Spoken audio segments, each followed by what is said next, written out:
Guys, स्वागत है आपका अपने यूट्यूब चैनल स्टडी विद अमन कुल में। आज हम लाए हैं क्लास 10 के बच्चों के लिए आपका संस्कृत का सिलेबस, जो कि दिल्ली डिपार्टमेंट ऑफ एजुकेशन की तरफ से आपका सिलेबस जारी किया गया है। सीबीएसई ने आपको पता है पिछले ही महीने ये सिलेबस निकाल दिया था, पर इस सिलेबस को ईजी तरीके में बहुत आसान तरीके से समझाने के लिए और टर्म वाइज बनाने के लिए ये हमारी डिपार्टमेंट ऑफ एजुकेशन निकालती है। तो इस सिलेबस को हम अच्छे से समझेंगे और आपको टर्म वाइज कौन कौन से चैप्टर पढ़ने हैं वो हम इसमें देखेंगे। तो 2022 और 23 सेशन यानी नए सेशन के स्टूडेंट्स के लिए ये सिलेबस होगा। तो चलिए समझते हैं सिलेबस को। और इस सिलेबस को आपको डाउनलोड करना है तो मैंने इस पर एक सेपरेट वीडियो बना दिया, आप वहाँ से देख के हर सब्जेक्ट के सिलेबस को डाउनलोड कर सकते हैं। और चैनल को अभी तक सब्सक्राइब नहीं किया तो प्लीज़ चैनल को सब्सक्राइब भी कर दीजिए। तो ये 10th क्लास का सिलेबस है संस्कृत का 2022-23 सेशन के लिए। तो यहाँ पे आपको चैप्टर्स भी बता रखे हैं और ग्रामर, यानी आपकी तो 3 बुक है। एक तो संस्कृत की शेमुशी और आपकी अभ्यावसन भव, मैं आपको लास्ट में बुक भी बता दूँगी। तो ये शेमुशी द्वितीय भाग वाली बुक में चैप्टर नंबर 1, यहाँ पे जितने भी अभी मैं सिलेबस बताऊँगी वो टर्म 1 के लिए बताऊँगी।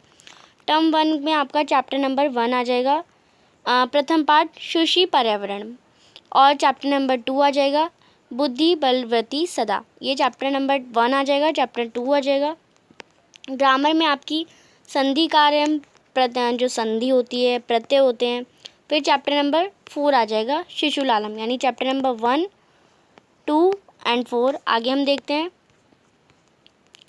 फिर आपका चैप्टर नंबर 5 आ जाएगा जननी तुल्य वत्सला, एंड आपका समास आ जाएगा, अव्यय पद आ जाएंगे और समय आ जाएगा। और चैप्टर नंबर 6 आ जाएगा सुभाषितानी और वाच्य परिवर्तनम और आशुद्धि संशोधनम। तो ये सारे ग्रामर के टॉपिक और चैप्टर मैं आपको एक बार और बताती हूँ। Chapter number 1, chapter number 2, chapter number 4, 5 और 6 ये आपके टर्म 1 के चैप्टर आएंगे। और मैंने अभी आपको सारे ग्रामर के टॉपिक्स बता दिए। ये जितने भी चैप्टर्स हैं टर्म 1 में आएंगे। और आपका अपठित अवबोधनम, अनुच्छेद लेखनम, पत्र लेखनम, चित्रवर्णनम और अनुवाद, ये सारे आपका ग्रामर का टॉपिक आ जाएगा। ये भाषिक कारक में आपके जो कि आपकी अभ्यवसावान भवक व्याकरण विधि वाली बुक से होगा। इस सारे सिलेबस को आपको 30 सितंबर वाली डेट तक कंप्लीट करना है। 30 सितंबर 2022 तक, इस डेट तक ये सारा सिलेबस, चित्रवर्णनम, अनुवाद और ये सारे चैप्टर्स जितने मैंने आपको बताया, चैप्टर नंबर 1, 2, 4, 5 एंड 6 ये चैप्टर्स आपको टर्म 1 के हैं। 30 सितंबर तक कंप्लीट करने हैं। फिर आपका टर्म 1 का एग्ज़ाम होगा जिसे हम मध्यवर्ती यानी मिड टर्म एग्ज़ाम कहते हैं। फिर यहाँ से आपका टर्म 2 स्टार्ट होगा। टर्म 2 में आपके चैप्टर्स आप देखिए, चैप्टर नंबर 7, जो चैप्टर नंबर 7 है आपका सौहार्द प्रकृति शोभा। फिर आपका जो ग्रामर है वो सेम ही रहेगी, संधि कार्य प्रत्यय। चैप्टर नंबर 8 विचित्र साक्षी, वाच्य परिवर्तनम, समय, अव्यय पदानी। और चैप्टर नंबर 9 आपका हो जाएगा सूक्तय और यहाँ पे आपकी समास आ जाएगा, अशुद्धि संशोधनम आ जाएगा। नेक्स्ट आपका चैप्टर 12, तो द्वादश पाठ अनियोक्त्य और अपठित अवबोधनम, पत्र लेखनम, अनुच्छेद लेखनम, चित्रवर्णनम, अनुवाद। और यहाँ तक आपका जो ग्रामर के टॉपिक हैं वो तो सेम रहेंगे, बट चैप्टर आपके टर्म 2 में चेंज हो जाएंगे। टर्म 2 में आपके कौन कौन से चैप्टर हैं? चैप्टर नंबर 7, 8, 9 और आपका यहाँ पे 12, ये चैप्टर आपके टर्म 2 में। तो टर्म 2 में ये चैप्टर हैं। टर्म 1 में एक बार बताती हूँ मैं। टर्म 1 में आपके चैप्टर नंबर 1, 2, 4, 5, 6 ये चैप्टर आपके टर्म 1 में है। तो टर्म 1 का एग्ज़ाम मिड टर्म हो जाएगा और फिर टर्म 2 का भी एक एग्ज़ाम हो जाएगा आपका पीरियोडिक। फिर इन दोनों को मिला के भी आपका एग्ज़ाम होगा एक प्री बोर्ड का। ये जो टर्म 2 का जो सिलेबस है आपका वो 15 दिसंबर तक आपको कंप्लीट करना है। टर्म 2 का 15 दिसंबर तक कंप्लीट कर लेना है। फिर इन दोनों को मिला के यानी टर्म 1 को मिला के भी और टर्म 2 को मिला के भी आपका एक पेपर होगा प्री बोर्ड का। प्री बोर्ड होने के बाद आपका लास्ट फाइनल बोर्ड एग्ज़ाम होगा जिसमें टर्म 1 भी आएगा, टर्म 2 भी आएगा। प्री बोर्ड में भी टर्म 1 भी आएगा, टर्म 2 भी आएगा। यहाँ पे आपको वार्षिक मूल्यांकन दे रखा है।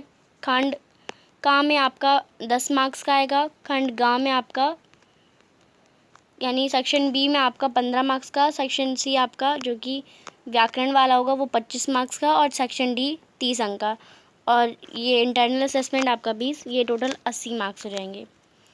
और चैप्टर्स आएंगे कैसे, एक गद्यांश होगा और रचनात्मक कार्य में एक औपचारिक पत्र या एक अनौपचारिक पत्र आएगा, दोनों में से कोई एक करना होगा। मंजूषा दे रखी होगी। चित्तवर्णम या अनुच्छेद लेखन में से दोनों में से कोई एक करना होगा।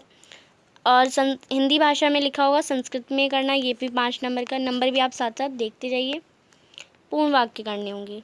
और व्याकरण में संधि, समास, प्रत्यय, वाच्य परिवर्तनम, समय, अव्ययपदानी, ये टॉपिक आ जाएंगे। यहाँ पे आपको उसके नंबर भी दे रखे हैं। और क्वेश्चन कैसे पूछे जाएंगे वो भी लघु उत्तरात्मक, इसमें विकल्प दिए जाएंगे, समास में इसमें विकल्प दिए जाएंगे, इसमें विकल्प, इसमें डायरेक्ट आपको आंसर करना होगा।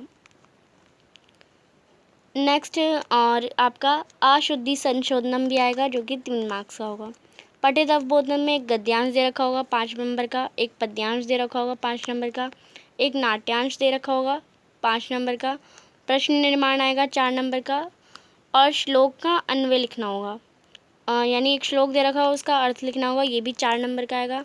घटनाक्रम अनुसार भी 4 नंबर का आएगा आपका। और विशेष पर्यायवाची या विशेषण आपका आ जाएगा 3 मार्क्स का। तो यहाँ पे टोटल 80 मार्क्स का आपका पेपर हो जाएगा। और 20 मार्क्स का आपका इंटरनल असेसमेंट, जिसमें यहाँ पे आपकी टीचर आपको बता देंगी। और यहाँ पे संस्कृत की आपको कौन कौन सी क्लास 10th में बुक खरीदनी है वो है शेमोशी द्वितीय भाग, अभ्यावसन भव द्वितीय भाग, और व्याकरण विधि आपको जो कि अतिरिक्त पठनात्मक व्याकरण पुस्तकम है। ये 3 बुक आपको संस्कृत की क्लास 10th में खरीदनी है। तो ये आपकी 3 बुक हो जाएंगी। और ये आपका पूरा सिलेबस था, टर्म वाइज था, पर आपको पूरा सिलेबस ही पढ़ना है। तो आपको अभी से तैयारी करनी है, तो अभी से पढ़िए। चैनल को अभी तक सब्सक्राइब नहीं किया तो प्लीज़ चैनल को सब्सक्राइब ज़रूर करिए, ज़्यादा से ज़्यादा दोस्तों के साथ शेयर करिए, और वीडियो अच्छी लगी तो इसे लाइक ज़रूर करिएगा। Thanks for watching, bye bye guys.